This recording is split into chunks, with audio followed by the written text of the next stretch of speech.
No hay palabras de la pobreza que ha sido esta campaña para Instituto, sobre todo esta segunda mitad del campeonato. No pudo clasificar entre los 8 mejores de los playoffs. Acaba de quedar eliminado, perdió en su visita ante Sarmiento por 2 tantos contra 1. En 4 minutos, el verde terminó quedándose con la victoria porque primero apareció en Zabarraya en los 2 minutos.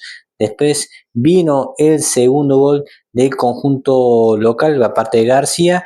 Instituto no reaccionó, sintió el impacto al mentón, estos 2 goles en tan poco tiempo, tuvo situaciones sobre todo en el segundo tiempo, logró descontar por Estefano Morera, pero simplemente es para la estadística. El equipo de Oldra cerrará en el Monumental de Córdoba el próximo fin de semana cuando enfrente a Talleres, lo que va a ser un partido decisivo.